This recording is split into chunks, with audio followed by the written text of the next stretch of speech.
तो hello good morning to all of you. तो कैसे आप लोग, उम्मीद करते हैं सभी को अच्छे होंगे, मस्त होंगे, स्वस्थ होंगे और हमारे वीडियो को लगातार देख रहे होंगे, समझ रहे होंगे। तो आज की क्लास में हम लोग क्या पढ़ने जा रहे हो, आज की क्लास में हम लोग एग्रीकल्चर के बारे में समझने वाले हैं। ठीक है, ये जितने भी टॉपिक वगैरह चल रहे हैं ये सभी एग्जाम के लिए इंपॉर्टेंट है। ऐसा मत समझना कि ये किसी एग्जाम के लिए जरूरी है, नहीं जरूरी है। ये सब एग्जाम के लिए जरूरी है, चाहे आप मैट्रिक एग्जाम दे रहे हो, इंटर के एग्जाम दे रहे हो, या किसी भी कॉम्पिटिटिव एग्जाम दे रहे हो, सीटेट के एग्जाम दे रहे हो, अदर पीसीएस एग्जाम दे रहे हो, रेलवे के एग्जाम दे रहे हो, ये सब में ये टॉपिक मिलेगा। जो बच्चे अपने सिलेबस को समझे होंगे उनको पता होगा कि ये जितने भी स्टैटिक जीके के जो टॉपिक मैं चला रहा हूँ ये हर एक एग्जाम में आता है। तो इसको रट लो, समझ लो। सीटेट में आप ईवीएस जब पढ़िएगा ना तो इसमें ये टॉपिक मिल जाएगा एग्रीकल्चर के बारे में, और ये जितने भी यहाँ टॉपिक वगैरह जितने भी पॉइंट्स वगैरह लिखा गया, ठीक है, लास्ट तक बने रहिएगा। जितना भी यहाँ लिखा गया उसको बहुत ही आसानी तरीके से याद कराने की कोशिश करूँगा, और बेहतर तरीका से समझ आए तो कमेंट कर जरूर बोलिएगा। ठीक है, और बेहतर लगे आपको वीडियो तो चैनल को जरूर सब्सक्राइब करें। तो आज का वीडियो जो है हम लोग शुरू करते हैं। लोग यहाँ पर देखेंगे लोग एग्रीकल्चर यानी कृषि के बारे में। जैसे मान के चलो खेती जो होता है ना, खेती जैसे गेहूं की खेती, धान की खेती, गन्ने की खेती, हर एक चीज़ का अलग अलग खेती होता है कि नहीं होता है, तो उसका नाम होता है। जैसे यहाँ पर सबसे पहले लिखा हुआ है कि मधुमक्खी का पालन। जैसे मधुमक्खी का पालन होता है, पता है कि नहीं पता है कि मधुमक्खियों को भी पाला जाता है। ऐसे जरूरी है किसी पेड़ पर मधुमक्खी लगता है, लोग मधुमक्खी को बाई बजाते ही ये बना रहता है जाली टाइप का, उसी मधुमक्खी को पाला जाता है। ठीक है ना, वहीं से मध निकाला जाता है और मध निकाल कर वो डब्बा में पैक कर मार्केट में बेचा जाता है, जो अलग अलग नामों से आता है। जैसे नहीं होता है हनी मध जो मिलता है, ठीक है। तो उसी तरह बहुत सारे जो मध जो है ये इसका बड़े स्तर पर इसका पालन किया जाता है, यानी पोसा जाता है मधुमक्खियों को। उसको क्या बोलते हैं हम लोग, एपी कल्चर बोलते हैं। यानी मधुमक्खी पालन को क्या बोलते हैं लोग, एपी कल्चर बोलते हैं। क्या बोलते हैं लोग, एपी कल्चर। याद रखना, मधुमक्खी पालन एपी कल्चर कहलाता है। आगे है पीसी कल्चर। पीसी कल्चर, इसको याद करने का सिंपल तरीका है कि मसाला पीस रहे हैं किस लिए, मछली के लिए। ठीक है, तो पीसी कल्चर जो है किससे रिलेटेड है, मत्स्य पालन से रिलेटेड है, यानी कि मछली पालन से। यानी मछली पालन क्या बोलते हैं हम लोग, पीसी कल्चर कहा जाता है। आगे देखेंगे तो हार्टिकल्चर। हार्टिकल्चर जो होता है साग सब्जी या आपको बागवानी वगैरह के लिए ये इंपॉर्टेंट होता है। यानी कि बागवानी वगैरह की खेती करना, साग सब्जियों की खेती करना क्या कहलाता है, हार्टिकल्चर कहलाता है। समझ रहे ना। उसके आगे देखेंगे तो फ्लोरिकल्चर और फ्रूटिकल्चर। ये दो जो है नाम से ही स्पष्ट हो रहा है। फ्लोरी में क्या छुपा हुआ है, फ्लावर, यानी कि फूलों की खेती क्या कहलाता है, फ्लोरिकल्चर कहलाता है। और फ्रूटिकल्चर यानी कि फ्रूट मतलब क्या होता है, फल, तो फ्रूटिकल्चर जो क्या कहलाता है, फलों की खेती फ्रूटिकल्चर कहलाता है। तो ये दो जो नाम है इसके नाम से ही स्पष्ट हो रहा है कि किस चीज़ की खेती हो रही होगी। आगे है सेरीकल्चर। अब इस सेरीकल्चर को कैसे याद करेंगे, तो ध्यान से समझो। पहले सेरीकल्चर जो है रेशम कीट पालन के लिए, तो याद होना चाहिए आप सभी को, क्योंकि छठा सातवां क्लास में बच्चों को मैं पढ़ा चुका हूँ। जो बच्चे मेरे क्लास के जो बच्चे होंगे वीडियो देख रहे होंगे समझ आ रहा होगा कि रेशम की धागा जो होता है किससे बनता है। आपको कमेंट कर जो जितने भी मेरे स्टूडेंट हैं कमेंट करके जरूर बताना, ठीक है। और जिसको और अदर बच्चे को पता होगा तो जरूर बताइएगा। रेशम की जो धागा होता है वो रेशम की एक कीट होता है। एक कीट के मुंह से जो लार निकलता है, लार्वा, उसी लार से बनता है रेशम का धागा, है ना। तो यानी रेशम के धागा रेशम के जो कीड़े से बनता है, समझ रहे ना। तो ये रेशम के जो कीट होते हैं, कीड़े जो होते हैं, इनका बड़े स्तर पर इसका पालन किया जाता है, ताकि इनके लार से जो निकले लार उससे धागा बनाया, जैसे कि रेशम का धागा। और उस रेशम के धागा से अनेक तरह की कपड़ों पर सजावट किया जाता है, कढ़ाई की जाती है। तो मान के चलो ये रेशम की धागा से शेरवानी की कढ़ाई की जा रही है, खूबसूरत शेरवानी बनाया जा रहा है। तो उसी से याद कर लो, शेरवानी से याद कर लो सेरीकल्चर, यानी शेरवानी से सेरीकल्चर। ये सेरीकल्चर किससे रिलेटेड होगा, ये आपका रेशम के कीट का पालन को क्या कहते हैं, सेरीकल्चर कहते हैं। ठीक है, आगे है बर्मी कल्चर। बर्मी कल्चर है केचुआ पालन। वही केचुआ जो हम लोग अपने भाषा में क्या बोलते हैं उसको, चेरा वगैरह केचुआ ऐसे बोला जाता है, ठीक है ना। तो केचुआ पालन क्या कहलाता है, बर्मी कल्चर कहलाता है। आगे है बीटी कल्चर। बीटी कल्चर क्या होता है, अंगूर का पालन बीटी कल्चर कहलाता है। ऐसे भी अंगूर छोटा छोटा सुंदर ब्यूटी टाइप का दिखता है कि नहीं, सुंदर, ब्यूटी मतलब सुंदर। तो बीटी कल्चर किससे रिलेटेड है, तो अंगूर की खेती से बीटी कल्चर रिलेटेड होता है, ठीक है। यानी अंगूर की खेती क्या कहलाता है, बीटी कल्चर कहलाता है। आगे है मोनोकल्चर। देखो मोनो मतलब होता है एक, क्या होता है, मोनो मतलब होता है एक, याद रखना। मोनो मतलब देखो साइंस की भाषा में मोनो होता है और ऐसे हम लोग बोलते हैं एक। तो एक यानी मोनो मतलब एक ही होता है, ओनली वन, ठीक है ना। तो एक ही प्रकार की फसल की खेती करना क्या कहलाता है? मोनोकल्चर कहलाता है। अगर मान चलो एग्जाम में दे दिया कि मोनोकल्चर निम्न में से किससे संबंधित है, अलग अलग ऑप्शन दिया रहेगा, उसमें एक ऑप्शन रहेगा एक प्रकार की फसल का उगाना मोनोकल्चर कहलाता है, वही सही हो जाएगा। ठीक है, आगे है मरीन कल्चर। तो मरीन जो शब्द जो है ना, अगर आप सुने होंगे तो पता होगा कि मरीन ड्राइव, ये समुद्र या नदी के किनारा या समुद्र किनारा, ये मतलब समुद्र से रिलेटेड होता है ये वर्ड, नदी पानी समुद्र वगैरह से इसी से रिलेटेड होता है।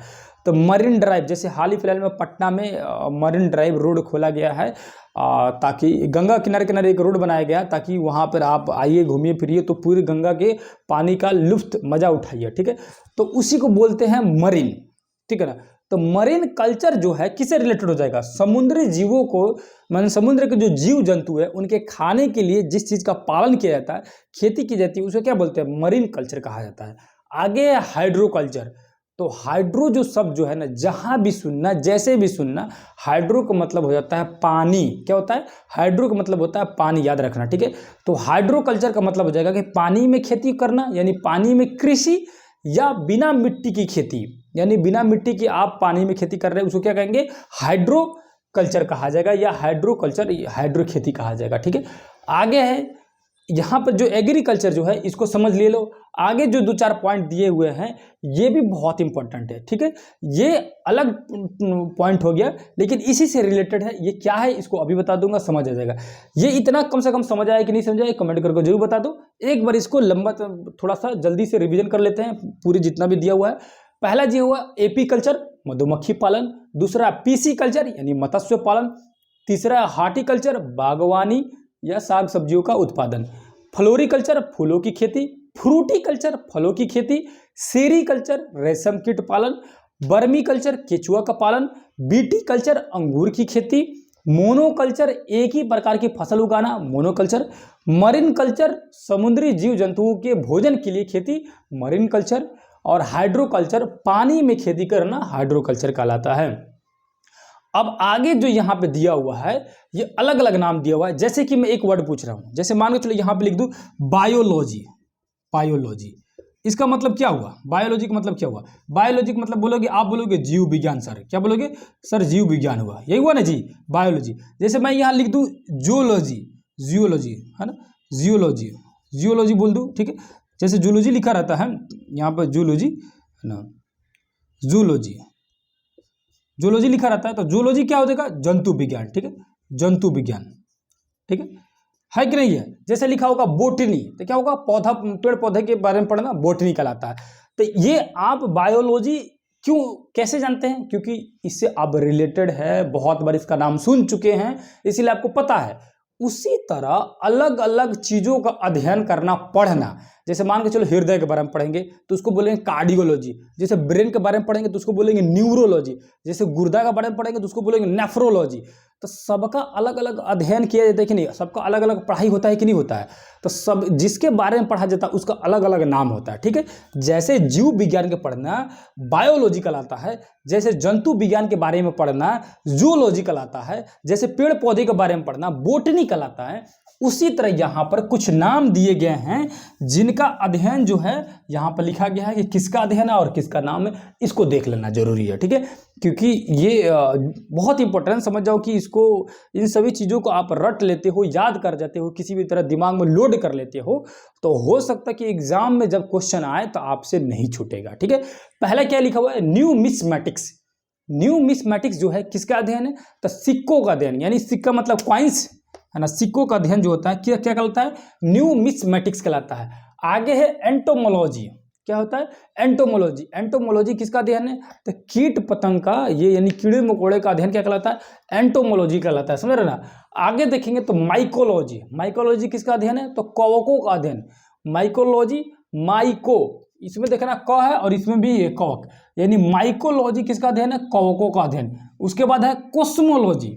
समस्त ब्रह्मांड का अध्ययन क्या कहलाता है? कोस्मोलॉजी, यानी पूरे ब्रह्मांड के बारे में अध्ययन करना क्या कहलाता है? कोस्मोलॉजी कहलाता है। ठीक है, आगे देखेंगे तो नेफ्रोलॉजी और न्यूरोलॉजी।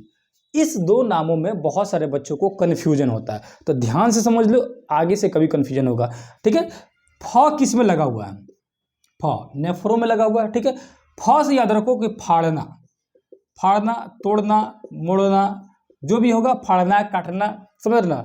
फाड़ना इसलिए बोल रहे हैं, ध्यान रखो कि शरीर में, हमारे पूरे शरीर में, पूरी बॉडी में एक ही पार्ट जो है, गुर्दा जो है, गुर्दा वो बहुत तेजी से अपने आप को रिकवरी करता है। यानी कि गुर्दा जो है किसी कारणवश फट गया, टूट गया या डैमेज हो गया तो बहुत तेजी से अपने आप को रिकवर कर लेगा, ठीक है। लेकिन शरीर के एक और पार्ट है ब्रेन, जो अपने आप को रिकवर करने में बहुत ज़्यादा समय लगाता है, मान के चलो रिकवर करता ही नहीं है। इसीलिए कहा जाता है कि ब्रेन पर यानी मुड़िया पर, खोपड़िया पर चोट लगा, अब फूट गया कस के ज़्यादा, अंदर हवा घुस गया तो आदमी फुस से उड़ गया ऊपर। होता है कि नहीं होता है, बोला जाता है कि नहीं बोला जाता है।